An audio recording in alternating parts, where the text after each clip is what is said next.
Hi hello welcome back. റോഹാസ് കിച്ചണിലേക്ക് എല്ലാവർക്കും സ്വാഗതം.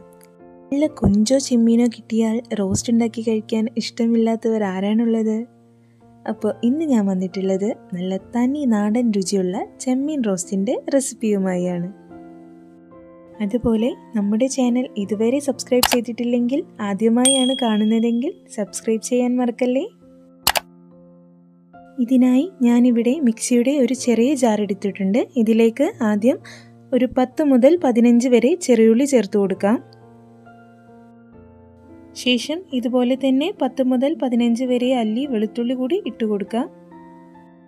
അടുത്തതായി ഇതിലോട്ട് 2 ചെറിയ കഷ്ണം ഇഞ്ചി ചേർത്ത് കൊടുക്കാം. ഇതൊന്ന് ചതച്ചെടുക്കാം. അധികം അരയരുത്, ഒന്ന് മിക്സിയിൽ ജസ്റ്റ് ഒന്ന് അടിച്ചെടുത്താൽ മതി. അപ്പോൾ ഇതുപോലെ ഒന്ന് ചതഞ്ഞ് കിട്ടും. ഇതുപോലെ വേണം ചതച്ചെടുക്കാൻ. ഇനി ഇത് മാറ്റി വയ്ക്കാം.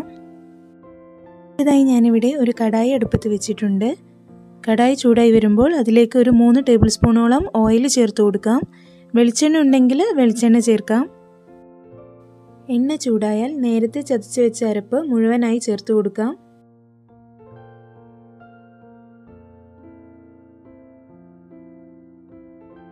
ഇതിൻ്റെ പച്ചമണമെല്ലാം മാറിക്കിട്ടുന്നത് വരെ വഴറ്റി കൊടുക്കാം. ഇതിലേക്ക് കുറച്ച് കറിവേപ്പില ചേർത്ത് കൊടുക്കാം. നമ്മൾ റോസ്റ്റൊക്കെ ഉണ്ടാക്കുമ്പോൾ ഇടയ്ക്കിടയ്ക്ക് കറിവേപ്പില ചേർത്ത് കൊടുത്താൽ പ്രത്യേക രുചി റോസ്റ്റിനുണ്ടാവും. ഇനി ഇത് ചെറുതായി കളറൊക്കെ ഒന്ന് മാറി ഒരു ലൈറ്റ് ബ്രൗൺ കളർ ആവുന്നത് വരെ നമുക്കൊന്ന് വഴറ്റി കൊടുക്കാം.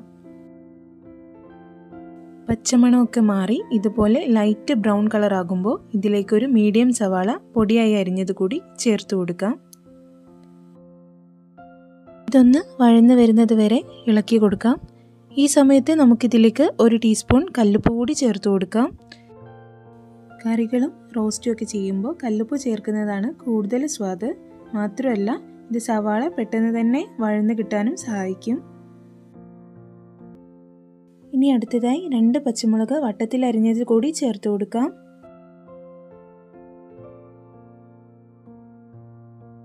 അടുത്തതായി ഇതിലേക്ക് ഒരു 2 മീഡിയം സൈസുള്ള തക്കാളി കനം കുറച്ച് അരിഞ്ഞത് കൂടി ചേർത്ത് കൊടുക്കാം. നന്നായി ഇളക്കി കൊടുത്ത് ഇതൊരു 2 മിനിറ്റ് മൂടി വെച്ച് വേവിക്കാം. 2 മിനിറ്റിന് ശേഷം മൂടി തുറന്ന് നോക്കുമ്പോൾ ഇപ്പോൾ തക്കാളിയൊക്കെ നന്നായി വെന്ത് കിട്ടിയിട്ടുണ്ട്. ഇനി ഇതിലേക്ക് നമുക്ക് പൊടികൾ ചേർത്ത് കൊടുക്കാം. ഞാനിവിടെ 2 ടീസ്പൂൺ കാശ്മീരി ചില്ലി പൗഡർ ചേർത്ത് കൊടുക്കുന്നുണ്ട്. സാധാരണ മുളക് പൊടിയായാലും ചേർത്ത് കൊടുക്കാം. അടുത്തതായി ഇതിലേക്ക് മല്ലിപ്പൊടിയാണ് ചേർക്കുന്നത്. അതും ഒരു 2 ടീസ്പൂൺ ചേർത്ത് കൊടുക്കാം. ഇനി ഒരു 1/2 ടീസ്പൂൺ മഞ്ഞൾപ്പൊടി കൂടി ചേർത്ത് കൊടുക്കാം. പൊടികളുടെയൊക്കെ പച്ചമണം മാറുന്നത് വരെ ഒന്ന് വഴറ്റി കൊടുക്കാം. ഇനി ഇതിലോട്ട് 1 ടീസ്പൂൺ കുരുമുളക് പൊടി കൂടി ചേർത്ത് കൊടുക്കാം. നന്നായി ഇളക്കി യോജിപ്പിച്ച ശേഷം നമുക്കിതിലേക്ക് 1 കപ്പ് ചൂടുവെള്ളം ചേർത്ത് കൊടുക്കാം. ചെറു ചൂടുള്ള വെള്ളമാണ് ചേർത്ത് കൊടുക്കുന്നത്. ഇതൊന്ന് നന്നായി ഇളക്കി യോജിപ്പിച്ച് നമുക്ക് ചെറു തീയിലിട്ട് ഒരു 10 മുതൽ 15 മിനിറ്റ് വരെ വേവിച്ചെടുക്കാം. ഞാനിവിടെ മൂടി വെച്ചാണ് വേവിക്കുന്നത്. ഒരു 10 മിനിറ്റിന് ശേഷം നമുക്ക് മൂടിയൊന്ന് തുറന്നു നോക്കാം. ഇപ്പോൾ വെള്ളമൊക്കെ ഒരു 1/4 ഭാഗത്തോളം വറ്റി വന്നിട്ടുണ്ട്. അരപ്പെല്ലാം നന്നായി വെന്ത് എണ്ണ ഇങ്ങനെ മുകളിൽ തെളിഞ്ഞു കാണാം. ഇനി അടുത്തതായി നമുക്കിതിലോട്ട് നന്നായി കഴുകി വൃത്തിയാക്കിയ ചെമ്മീൻ ചേർത്ത് കൊടുക്കാം. ഇത് 1 കിലോ ചെമ്മീനുണ്ട്. വെട്ടി വൃത്തിയാക്കി വരുമ്പോഴേക്കും വെയിറ്റ് കുറയും. ചെമ്മീൻ ചേർത്ത് കൊടുക്കാം. ചെമ്മീൻ ചേർത്ത് കൊടുത്തിട്ട് നന്നായി ഇളക്കി യോജിപ്പിക്കാം. അധികം വേവില്ലാത്ത സീ ഫുഡാണ് ചെമ്മീൻ. ചെമ്മീനിൻ്റെ സ്വാഭാവിക രുചി ലഭിക്കാൻ വേണ്ടിയാണ് നമ്മൾ അരപ്പെല്ലാം നന്നായി വെന്ത് കുറുകിയതിന് ശേഷം മാത്രം ചെമ്മീൻ ചേർക്കുന്നത്. ഇനി ഇതിലോട്ട് ഉപ്പ് കുറവുണ്ടെങ്കിൽ അല്പം ഉപ്പ് ചേർത്ത് കൊടുക്കാം. ഇനി ഇതിലോട്ട് അല്പം കറിവേപ്പില കൂടി ചേർത്ത് കൊടുക്കാം. ഇതൊന്ന് നന്നായി ഇളക്കി യോജിപ്പിച്ചതിന് ശേഷം മീഡിയം ടു ഹൈ ഫ്ലെയിമിലിട്ട് നമുക്കിതൊന്ന് വറ്റിച്ചെടുക്കാം.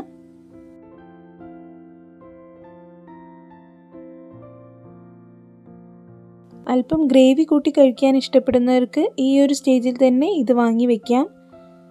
നമ്മൾ എത്രത്തോളം വറ്റിച്ചെടുക്കുന്നോ അത്രത്തോളം ഡ്രൈ ആയി നമുക്ക് ഈ ചെമ്മീൻ റോസ്റ്റ് ലഭിക്കും. എനിക്ക് കുറച്ച് ഗ്രേവിയോട് കൂടി കിട്ടാനാണ് ഇഷ്ടം. അതുകൊണ്ട് ഞാൻ നന്നായി വറ്റിച്ചെടുക്കുന്നില്ല. ഇനി ഞാൻ ഇതിലോട്ട് ഒരല്പം മല്ലിയില കൂടി ചേർത്ത് കൊടുത്തിട്ടുണ്ട്. ഈ ഒരു സ്റ്റേജിൽ തന്നെ ഞാൻ വാങ്ങി വെക്കുകയാണ്. ഇതുപോലെ ഗ്രേവി വേണ്ടവർക്ക് ഈ ഒരു സ്റ്റേജിൽ വാങ്ങി വയ്ക്കാം. ഇനി എല്ലാം നല്ല ഡ്രൈ ആയിട്ട് കിട്ടണമെങ്കിൽ ഒന്നുകൂടി ഇതുപോലെ നമ്മൾ മീഡിയം ടു ഹൈ ഫ്ലെയിമിൽ ഇട്ടിട്ട് ഒന്നുകൂടി ഡ്രൈ ആക്കി എടുത്താൽ മതിയാകും. ഞാനിതൊന്ന് 2 മിനിറ്റ് കൂടെ ലോ ഫ്ലെയിമിലിട്ട് കുക്ക് ചെയ്തിട്ടുണ്ടായിരുന്നു. അപ്പോൾ കണ്ടോ, എണ്ണയൊക്കെ നന്നായി മുകളിൽ തെളിഞ്ഞ് വന്നിട്ടുണ്ട്. ഇനി നമുക്കിതൊന്ന് വാങ്ങി വയ്ക്കാം. നമ്മൾ ചെമ്മീൻ റോസ്റ്റ് നല്ല അടിപൊളിയായിട്ട് തന്നെ റെഡിയായി വന്നിട്ടുണ്ട്. നല്ല തിക്ക് ഗ്രേവിയോട് കൂടിയാണ് നമുക്ക് ഈ ചെമ്മീൻ റോസ്റ്റ് കിട്ടിയിട്ടുള്ളത്. ഇനി ഇത് നമുക്കൊരു ബൗളിലേക്ക് മാറ്റാം. ചൂട് കുറഞ്ഞു വരുമ്പോൾ ഇതുപോലെ ഒന്നുകൂടി തിക്കായിട്ട് വരും. അപ്പോൾ നമ്മൾ ചെമ്മീൻ റോസ്റ്റ് ഇവിടെ റെഡി ആയിട്ടുണ്ട്. അപ്പോൾ തീർച്ചയായും ട്രൈ ചെയ്ത് നോക്കുക. നിങ്ങൾക്ക് എന്തായാലും ഒരുപാട് ഇഷ്ടമാവും. നല്ല തനി നാടൻ രീതിയിലുള്ള ചെമ്മീൻ റോസ്റ്റാണ്. ചോറിൻ്റെ കൂടെയും അപ്പത്തിൻ്റെ കൂടെയും ഒക്കെ ഈ ഒരു ചെമ്മീൻ റോസ്റ്റ് മാത്രം തന്നെ മതിയാകും. അപ്പോൾ നിങ്ങൾ എന്തായാലും ട്രൈ ചെയ്ത് നോക്കുക. ഈ വീഡിയോ ഇഷ്ടപ്പെട്ടാൽ ലൈക്ക് ചെയ്യാനും റോഹാസ് കിച്ചൻ സബ്സ്ക്രൈബ് ചെയ്യാനും മറക്കല്ലേ.